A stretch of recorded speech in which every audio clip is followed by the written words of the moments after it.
بانی chairman P T I کے میاں والی سے کاغذات نامزدگی مسترد کیے جانے کے خلاف الیکشن اپیلیٹ ٹریبیونل راولپنڈی میں دائر اپیل پر فیصلہ محفوظ کر لیا گیا ہے۔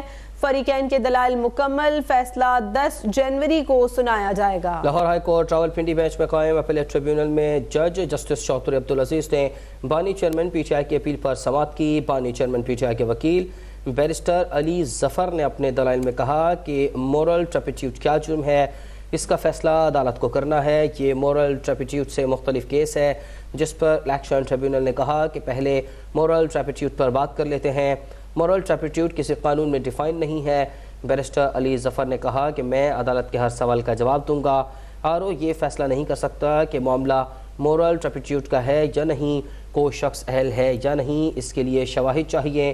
بانی چیئرمین کے معاملے میں آر او کے فیصلے میں ایسا کچھ نہیں تھا۔ 2018 میں خواجہ محمد آصف کیس کا حوالہ دینا چاہتا ہوں، جس پر الیکشن ٹریبیونل نے کہا کہ خواجہ محمد آصف کیس میں تنخواہ کا ذکر تھا، توشہ خانہ سے جو چیزیں لی گئیں کیا ان کی تفصیلات دی گئیں، جس پر بیرسٹر علی ظفر نے کہا کہ جی وہ سب بتا دیا گیا تھا اور مقدمے میں تھا۔ ڈی جی لا الیکشن کمیشن محمد ارشد نے اپنے دلائل میں کہا کہ سابق چیئرمین پی ٹی آئی کو مقدمے میں سزا سنائی گئی ہے۔ عدالت نے کہا کہ وہ صادق و امین نہیں۔ ٹرائل کورٹ کے فیصلے کے خلاف سابق چیئرمین نے اسلام آباد ہائی کورٹ سے رجوع کیا، جس پر توشہ خانہ میں ان کی سزا معطل ہوئی۔ آر او تو دیکھے گا کہ اس کے سامنے پیش ہونے والا فرد صادق و امین ہے یا نہیں۔ اگر وہ نہیں ہے تو آر او نے فیصلہ تو دینا تھا۔ مس ڈکلریشن کی گئی جس کی بنا پر قومی خزانے کو نقصان ہوا۔ الیکشن ٹریبیونل نے فریقین کے دلائل سننے کے بعد اپنا فیصلہ 10 جنوری تک کے لیے محفوظ کر لیا ہے۔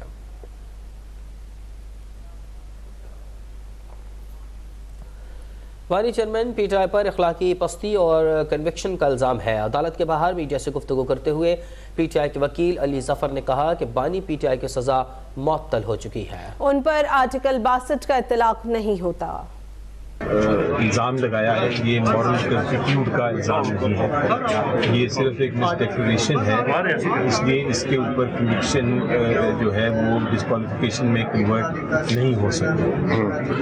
اور دوسرا جو ہمارا یہ ہے کہ جو الزام لگایا تھا اس میں 2 چیزیں ڈسکوالیفیکیشن کے لیے 3 چیزیں ہوتی ہیں، ایک تو کنوکشن یعنی جو ججمنٹ ہو، دوسری سزا سینٹینس، اور تیسرا مورل ٹریپٹیوٹ کی سزا ہونی چاہیے۔ تو اس کیس میں چونکہ سزا معطل ہو گئی ہے، وہ ایگزسٹ نہیں کرتی، تو وہ جو دوسری کنڈیشن ہے ڈسکوالیفیکیشن کی آرٹیکل 62(1)H کے تحت وہ لاگو نہیں ہوتی۔ اور تیسری بات یہ ہے کہ جو فیصلہ کرنا ہوتا ہے ڈسکوالیفیکیشن کا وہ عدالت ہی کر سکتی ہے، وہ آپ کی جو عام آر او ہے وہ نہیں، عدالت وہ نہیں فیصلہ کر سکتی۔